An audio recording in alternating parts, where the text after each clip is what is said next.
सामाजिक रूपान्तरणका लागि यो हो सामुदायिक सूचना नेटवर्क CIN। अहिले बिहानको 6 बजेको छ। सामुदायिक सूचना नेटवर्क CIN बाट अब प्रसारण हुँदैछ साझा खबर।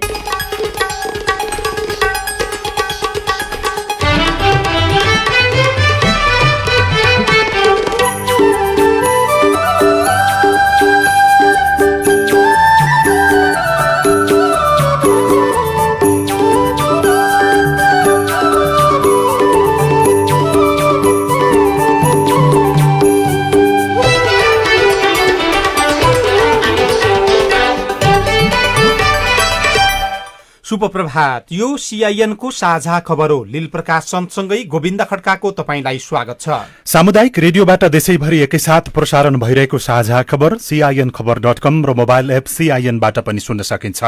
आज 2077 साल साउन 20 गते मंगलबार अगस्त 4 तारिक सन् 2020 नेपाल सम्वत 1140 भाद्र कृष्ण पक्षको प्रतिपदा तिथि। आज गाई जात्रा।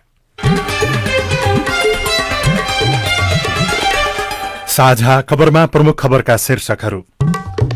बाढी पहिरोमा परि 2 महिना नपुग्दै झण्डै 200 जनाको मृत्यु। तीव्र गतिमा फैलिँदै कोरोना भाइरसको संक्रमण। प्रहरीमा सेवा नै प्रभावित। नियन्त्रणका लागि नयाँ रणनीति खोज्दै सरकार। जनताको आमदानी निरन्तर घट्दै जनप्रतिनिधिको सुविधा बढ्दै। प्राविधिक क्षेत्रका कर्मचारी नै धेरै भ्रष्ट। आयोजनाका बिचौलियालाई राष्ट्रिय लगानी बोर्डको प्रमुखमा नियुक्ति। विषादी परीक्षण बिनै भारतीय फलफूल र तरकारी भित्किँदै। 9 प्रकारका सहुलियत कर्जा यो वर्षमा पूर्ण कार्यान्वयनमा ल्याइने। विश्वविद्यालयका स्थगित परीक्षा तत्काल नहुने। कोरोना परीक्षण अब 90 मिनेटमै। अन्तरिक्ष यात्री 2 महिनापछि पृथ्वीमा फर्किए। र एन्फालाई समुन्नयमा काम गर्न आग्रह। एथलेटिक्स खेलाडी राईलाई उपचारका लागि सहयोग।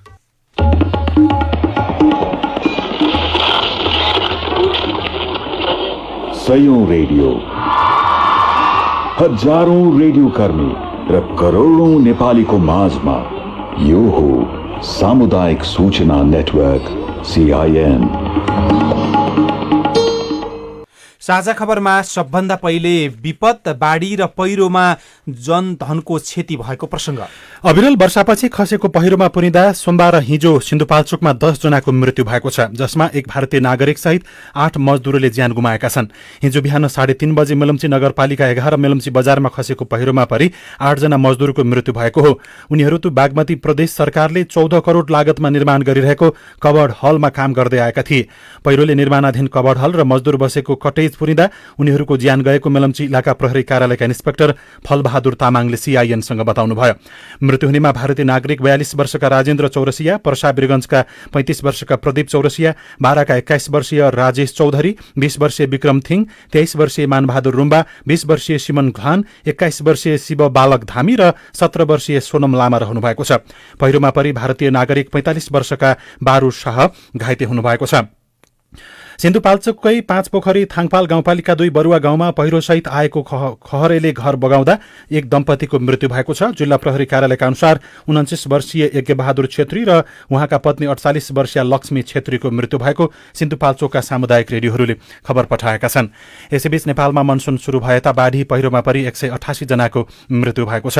गृह मन्त्रालय मातहतको राष्ट्रिय आपतकालीन कार्य सञ्चालन केन्द्रका अनुसार अघिल्लो वर्षको तुलनामा यो 2 महिनामा मात्रै बाढी पहिरोमा परि मृत्यु हुनेको संख्या यति धेरै भएको हो। केन्द्रले दिएको जानकारी अनुसार गत वर्षभरि बाढी र पहिरोमा परि 156 जनाको मृत्यु भएको थियो भने यो वर्ष मनसुन सुरु भएता मात्रै 188 जनाको मृत्यु भइसकेको छ। मनसुन सुरु भएताका विभिन्न बाढी पहिरोका घटनामा परेर 57 जना बेपत्ता भएका छन् भने 111 जना घाइते भएको केन्द्रले जानकारी दिएको छ। अब कोरोना भाइरसको प्रसंग। नेपालमा लकडाउन गर्दा कोरोना संक्रमितको संख्या 2 जना मात्रै थियो। झण्डै 4 महिनामा लकडाउन हटे पनि संक्रमण भने झनै बढेको छ। हिजोसम्म संक्रमितको संख्या 20,750 पुगेको छ। हिजो मात्रै 400 भन्दा बढी संक्रमित थपिएका छन्। पछिल्लो 2 महिनाको तथ्याङ्कले स्थिति भयावह देखाइरहेको छ। वैशाख 20 गतेसम्म संक्रमितको संख्या 59 मा सीमित थियो भने जेठ 19 मा कुल संक्रमित 1811 जना थिए। त्यसपछि हालसम्म झण्डै 19,000 संक्रमित थपिएका छन्। जेठ 19 मा मात्रै 237 जना संक्रमित फेला परेका थिए। असारको 19 मा एकै दिन 470 जना संक्रमित देखिएका छन्।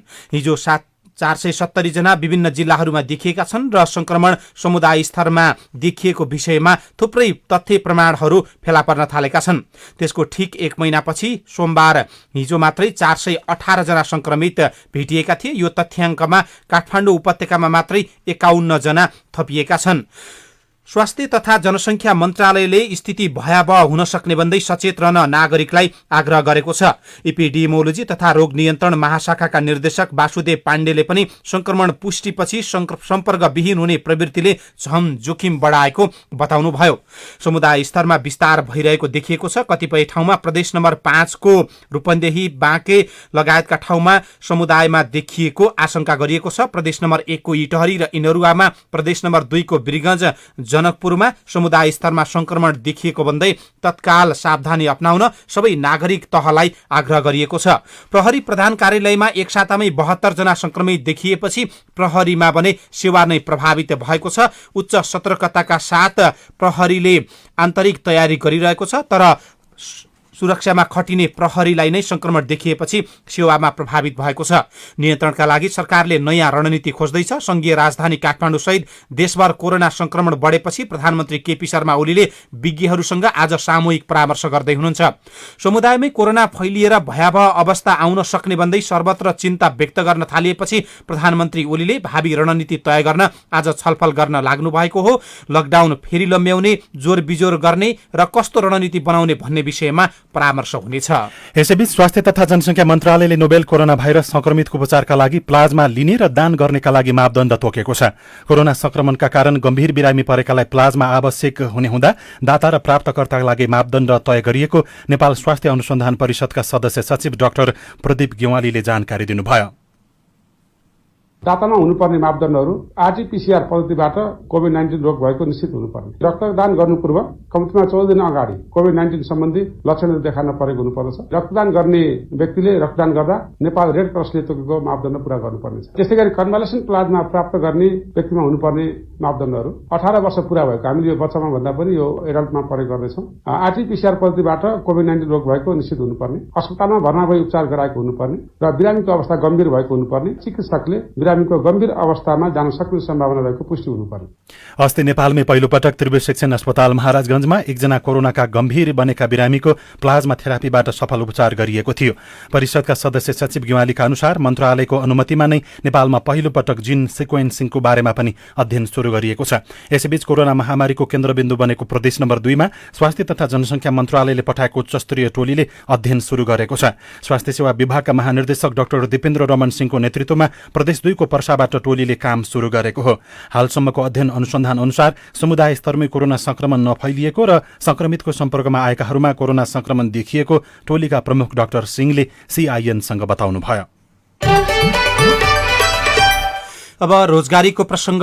स्वदेशमै रोजगारी सिर्जना गर्नका लागि सरकारले सहुलियत कर्जाको व्यवस्था गरेको छ। त्यसको 2 वर्ष भयो। यसबीचमा 29,000 भन्दा धेरैले सहुलियत कर्जा लिए पनि प्रक्रिया झन्झटिलो भएको भन्दै सेवाग्राही सन्तुष्ट छैनन्। रूपन्देही तिलोत्तमाका गाई पालक व्यवसायी शशि पौडेलले सीआईएनलाई भन्नुभयो,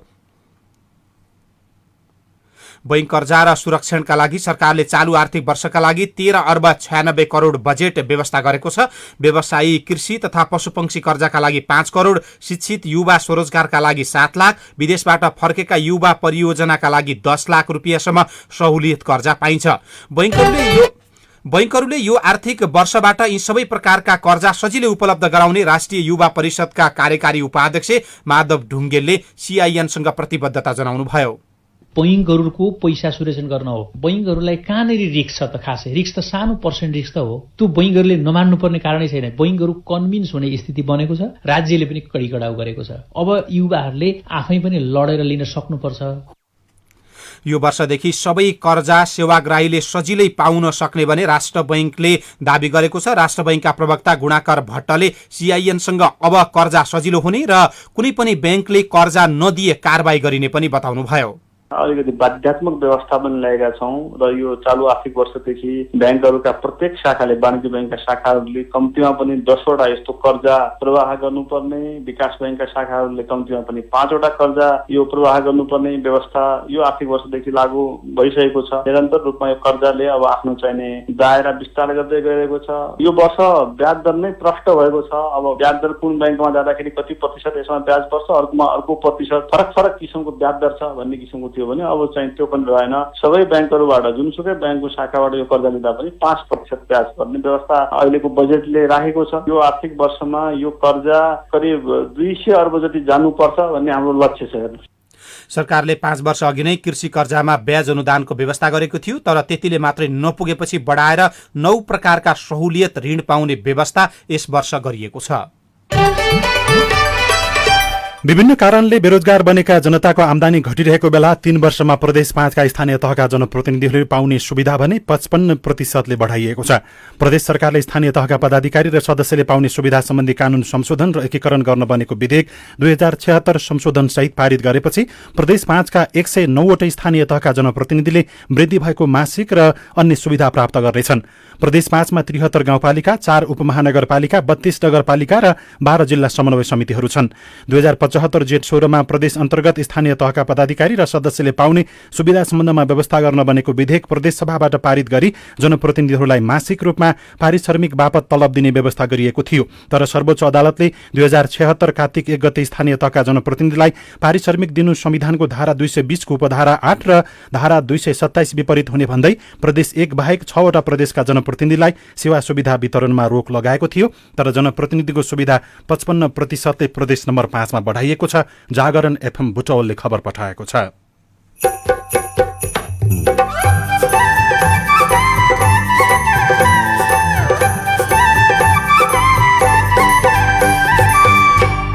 सामुदायिक सूचना नेटवर्क CIN मार्फत देशैभरि प्रसारण भइरहेको साझा खबरमा विपदमा दलीय संलग्नता जोड्ने कि नजोड्ने, पोलिटिक्स भन्दा बाहिरबाट नै त्यो गर्नुपर्छ। जस्तो हामीले त्यो दलहरू चाहिँ जिम्मेवार भएन भन्ने हिसाबले हामीले हेरिरहेको छौँ। किन भन्दाखेरि हाम्रो कन्टेक्स्टमा चाहिँ हरेक चिज पोलिटिकलाइज भएकोले त्यसरी विषादी परीक्षण बिनै भारतीय फलफूल र तरकारी भित्रिँदै स्थगित भएका विश्वविद्यालयका परीक्षा तत्काल नहुने लगायतका खबर बाँकी नै छन्। CIN को साझा खबर सुन्दै गर्नुहोला। अब एकैछिन कोरोनाका लक्षणहरू के हुन् र कोरोनाबाट कसरी बच्ने उपायहरू सुन्नुहोस्। ज्वरो आउने, सुक्खा खोकी लाग्ने, श्वास फेर्न गाह्रो हुने कोरोनाका मुख्य लक्षण हुन्। त्यसो भए कोरोनाबाट कसरी जोगिने त? कोरोना भाइरस रोगलाई थप फैलिन नदिन बेला बेलामा साबुन पानीले मिची कम्तीमा 20 सेकेन्डसम्म हात धुने, बाहिर निस्कदा मास्क लगाउने, खोक्दा, हाछ्यौ गर्दा हात वा कुहिनाले नाकमुख छोप्ने। यो सँगसँगै जथाभावी नथुक्ने, भिडभाडमा नजाने, अर्को व्यक्तिसँग कम्तीमा 1 मिटरको दूरी कायम राख्ने अनि मानिसहरू भेला गरी सामाजिक वा धार्मिक कार्य नगर्ने र त्यस्तो ठाउँमा नजाने। ढुक्क हुनुहोस्, यति गर्न सके कोरोना हाम्रो वरिपरि आउनै नसक्ने। थप जानकारीको लागि 1115 वा 1133 मा सम्पर्क गर्नुहोला। नेपाल सरकार स्वास्थ्य तथा जनसङ्ख्या मन्त्रालय, USAID तथा युनिसेफ द्वारा जनहितमा जारी सन्देश। हेलो, सन्चै हुनुहुन्छ? सन्चै छु। अनि के छ त्यताको हालखबर? अब के ठिक छ भन्नु, के ठिक छैन भन्नु। यति बेला त्यतातिर के छ नि? अब नेपाल आउने दिन कुर्दै बसेको छु। त्यही त, तपाईँको अस्ति नैबाट काम छुटिहाल्यो, तपाईँ कहाँबाट पैसा आउन पनि छोडिहाल्यो। अस्तिको हप्ता मलाई साउले पनि फोन गरेर अब यो महिनादेखि काममा आउनु पर्दैन भनेका छन्। अचेल त निन्द्रा पनि लाग्दैन, एकदमै पिर लागिरहेको छ। नरौ बाबा। कोरोना महामारीले आर्थिक क्रियाकलापहरू ठप्प छन्। महामारीको बेला नियमित आम्दानीको स्रोत गुमाउनु पर्दा राति निन्द्रा नलाग्ने, रिस उठिराख्ने, खान मन नलाग्ने, टोलाएर मात्रै बसिराख्ने जस्ता मानसिक तनाव झेलिरहनु भएको छ भने मनोसामाजिक सेवा वा परामर्शका लागि टोल फ्री नम्बर 166001 85080 या 166010 2005 मा फोन गर्नुहोस् है। यी नम्बरहरूमा फोन गर्दा पैसा लाग्दैन। महिला बालबालिका तथा ज्येष्ठ नागरिक मन्त्रालयसँगको सहकार्यमा UN ओमन द्वारा जनहितमा जारी सन्देश। सामाजिक रूपान्तरणका लागि यो हो सामुदायिक सूचना नेटवर्क CIN। तपाईँ अहिले देशभरिका सामुदायिक रेडियो CIN खबर.com र मोबाइल एप CIN-बाट एकसाथ साझा खबर सुनिरहनु भएको छ। अब पत्र पत्रिकाले छापेका खबर। नयाँ पत्रिका दैनिकले सरकारले नै कालो सूचीमा राखेका विदेशी कम्पनीका एजेन्ट लगानी बोर्डको CEO नियुक्त गरेको भनेर प्रमुख खबर छापेको छ। पूर्वाधार विकासका आयोजना अलपत्र पारेको भनेर कालो सूचीमा राखिएका विदेशी कम्पनीका एजेन्ट सुशील भट्टराई लगानी बोर्डको CEO बनाएर सरकार आफैले समृद्ध नेपाल सुखी नेपालीको नारालाई मजाक बनाएको छ। राष्ट्रिय गौरवको बुढीगण्डकी अलपत्र पारेर देशलाई वर्षमा 65 अर्ब क्षति पुर्याइरहेका सुशील र उनका भाइ दीपक भट्टले 13 भन्दा बढी आयोजनालाई अलपत्र पारेको अवस्था छ। मर्स्याङदी करिडोर 220 केबी प्रसारण लाइन आयोजना अन्तर्गत लमजुङको उदयपुर र चितवनको भरतपुरमा सब स्टेशन निर्माणको ठेक्का अर्को चिनिया कम्पनी सेन्जेन फराद इलेक्ट्रिकले पाएको थियो, तर ठेक्का सम्झौता गर्न नै नआएर अलपत्र पारेपछि सेन्जेन फराद पनि कालो सूचीमा परिसकेको छ। यसको पनि स्थानीय एजेन्ट भट्ट दाजुभाइ नै रहेका छन्। सार्वजनिक पदमा खल्तीबाट नियुक्ति हुने गरेको पाइएको छ। योग्यता होइन, पहुँचका आधारमा नियुक्ति हुने गरेको भनेर पूर्व लगानी बोर्डका पूर्व अध्यक्ष सार्वजनिक संस्थान निर्देशन बोर्डका विमल वाग्लेले टिप्पणी गर्नुभएको छ। भित्रीपन्नामा एसिड पीडितलाई निशुल्क उपचारको समेत व्यवस्था छैन, उपचारमै सकिन्छ परिवारको जायज यथा शीर्षकको अर्को खबर पनि छ।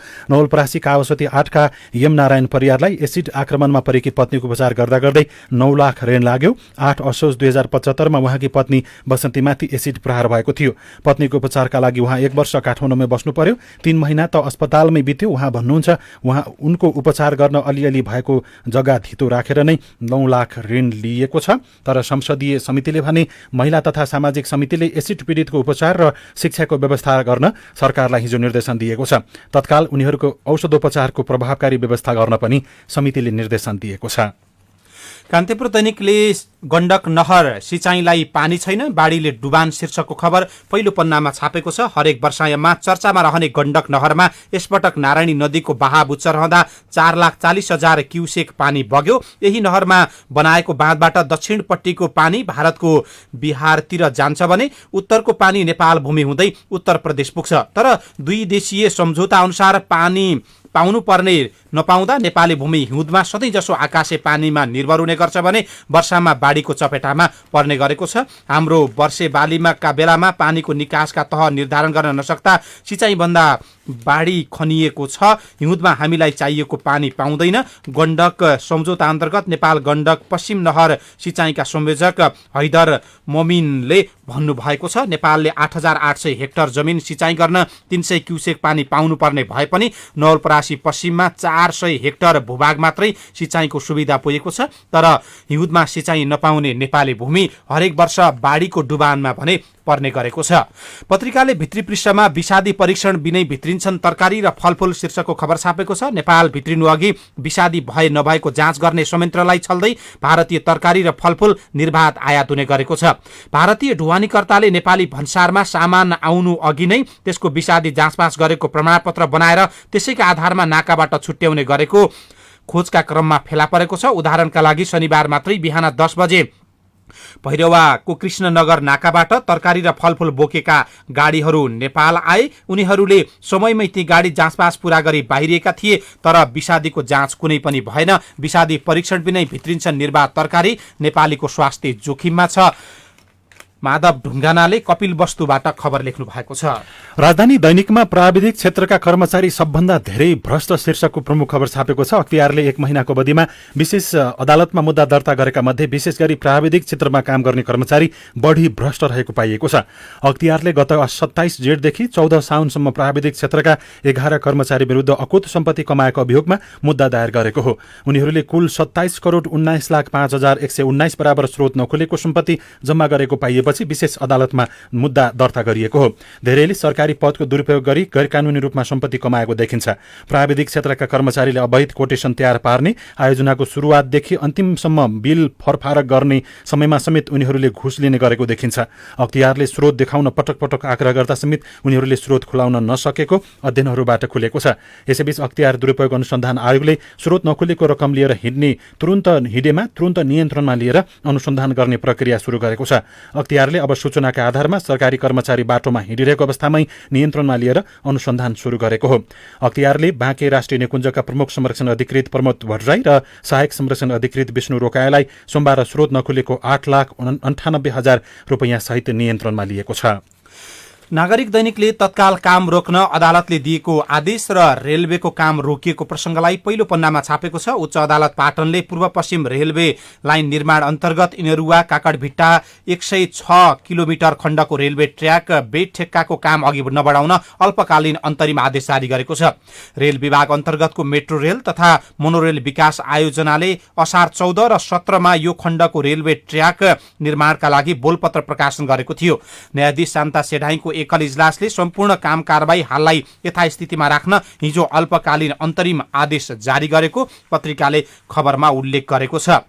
पहिलो पृष्ठमै युनिस ग्रुप सुन तस्करीमा भारतीय कनेक्सन खोज्दै प्रहरी शीर्षकको खबर छ। भारतीय नक्कली नोट प्रहरी प्रकरणमा लागेका युनिस अन्सारी समूह अहिले सुन तस्करीमा सक्रिय रहेको खुलेको छ। जेलभित्रैबाट युनिस अन्सारीले सुन तस्करी गरिरहेको पाइएको छ। नेपालमा लकडाउन हुनु केही समय अघि पाकिस्तानबाट काठमाडौँ आएका इल्ताफ हुसेनले त्यसको नेतृत्व गरेको प्रहरी अनुसन्धानबाट खुलेको छ।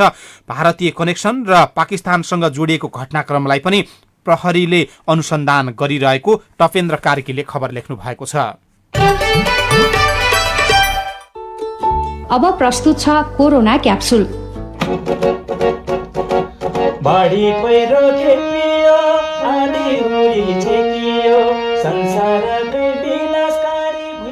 लकडाउनको अन्त्यपछि तयार पारिएको कोरोनाको यो 7औं क्याप्सुल हो। आजको क्याप्सुल 7औं र 8औं क्याप्सुल गरी संयुक्त डोजमा तयार पारिएको छ, अथवा मूलत 2टा डोजमा तयार पारिएको क्याप्सुलको पहिलो डोज आज र अर्को डोज 8औं क्याप्सुलमा प्रस्तुत गरिनेछ। यी दुवै क्याप्सुल र यसका डोजहरू कोभिड महामारी कहिले अन्त्य होला भन्ने हामी सबैको चिन्ताको चिन्तन मननमा केन्द्रित छन्।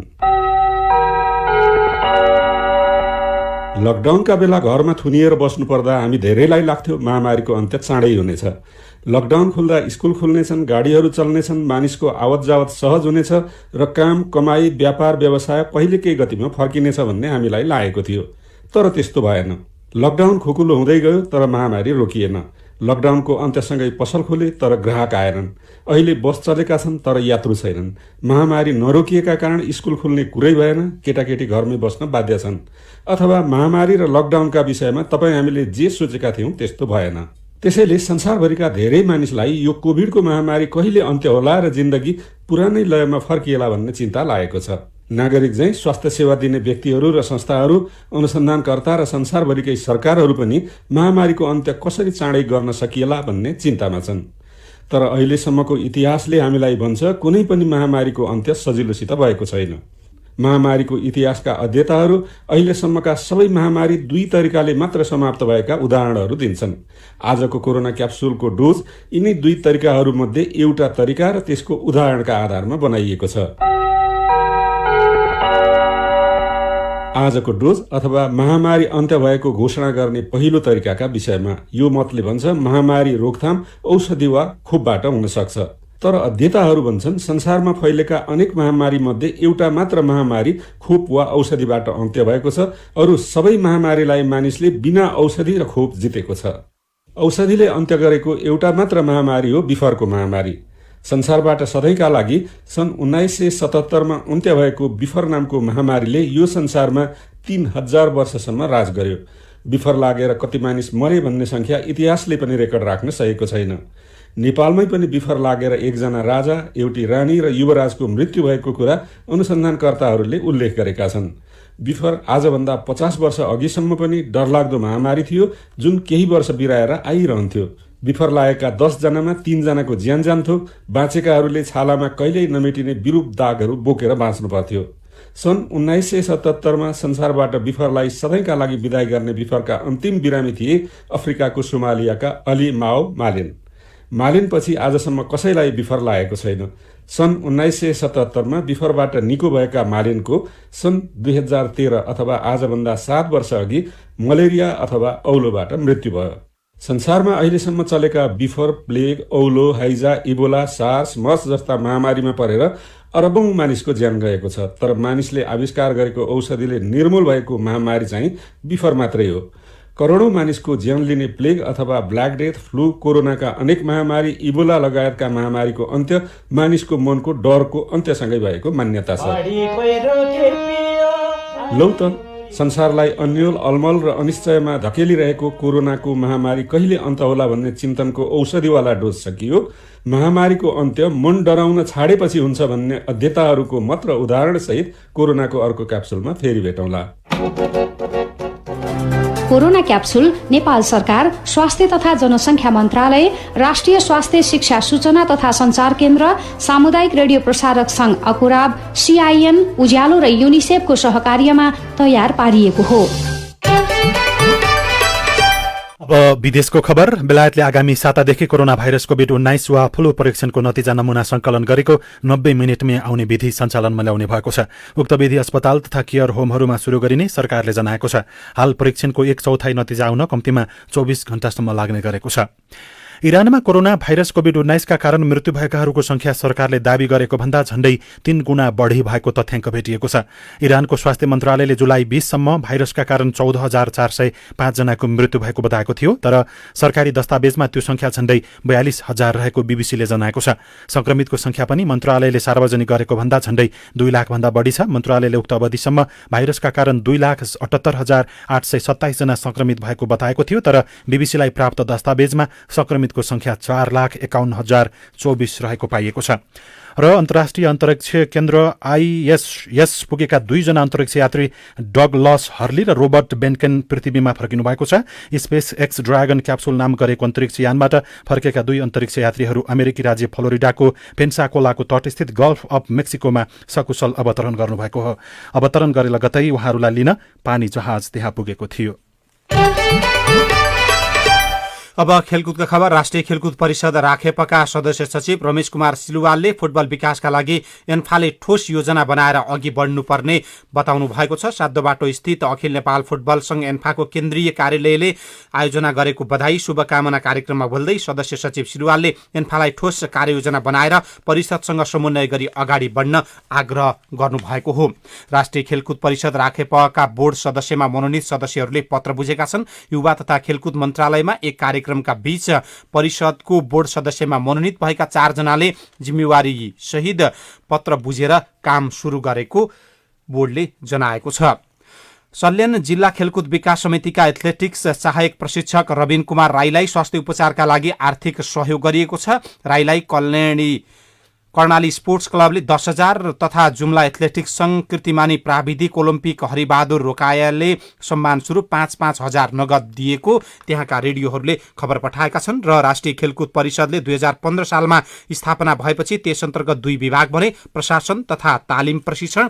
तर तालिम विभाग भने दरबन्दीकै दुःख छ, नाम मात्रैको तालिम छ, तालिम हुन सकेका छैनन्। साझा खबरमा अब विपद र राजनीतिक दलहरूको भूमिका। चुनावको बेलामा भोट माग्नको लागि घर घरमा धाउने तर नागरिकका घर घरमै पुग्ने राजनीतिक दलका नेता कार्यकर्ता यो विपदमा पाल टाँगेर सडकमा बसेका नागरिकसम्म किन पुग्न सकिरहेका छैनन् अथवा उनीहरू पुग्न जरुरी हुन्छ या हुँदैन? साथी गीता सिमोरियाले विपद विज्ञ प्राध्यापक डाक्टर हरिदर्शन श्रेष्ठसँग सोध्नु भएको छ। पोलिटिक्स भन्दा बाहिरबाट नै त्यो गर्नुपर्छ। जस्तो हामीले त्यो दलहरू चाहिँ जिम्मेवार भएन भन्ने हिसाबले हामीले हेरिरहेको छौँ। किन भन्दाखेरि हाम्रो कन्टेक्स्टमा चाहिँ हरेक चिज पोलिटिकलाइज भएकोले त्यसरी हामीले हेर्ने हो, त्यो एक्सपेक्टेसन गर्ने हो। राहत उद्धारको कामहरूमा चाहिँ राजनीतिक दल नेता कार्यकर्तालाई प्रत्यक्ष रूपमा नजोड्दैखेरि राम्रो हुन्छ भन्ने चाहिँ यहाँको कुरा हो। नजोड्दाखेरि राम्रो हुन्छ, त्यसलाई पोलिटिकलाइज गर्यौँ र त्यसलाई त्यो रूपमा अगाडि बढायौँ भने त्यहाँ कन्फ्लिक्ट हुन्छ, विवाद हुन्छ। केही भएकोले यो भोलिन्टरिजम भन्ने छ नि, त्यसको अवधारणा नै त्यसबाट आएको हो। कुनै पनि धर्म, वर्ग अथवा राजनीतिक सिद्धान्त भन्दा फरक हुनुपर्छ भन्ने कारण चाहिँ हो। नागरिकका हरेक दुःखमा त उनीहरू सक्रिय रूपमा लाग्नुपर्ने हो नि। पोलिटिकल पार्टीहरू चाहिँ केमा एकाउन्टेबल हुनुपर्छ भन्ने डिजास्टर रिस्क म्यानेजमेन्ट, अर्को चाहिँ विपदलाई न्यूनीकरण गर्ने, यो दुईटैमा उहाँहरूले चाहिँ गभर्नेन्स सिस्टम इस्टाब्लिसमेन्टमा यो नीति कार्यक्रमहरू बनाउनेमा रोल प्ले गर्नु पर्यो। जस्तो अहिले चाहिँ झन्डै 200 जना जति मान्छे चाहिँ अहिले पहिरोले मरे, उहाँहरूको दायित्व चाहिँ आज पोलिटिकल पार्टी भन्दा पनि उहाँहरू चाहिँ एज ए स्टेक होल्डर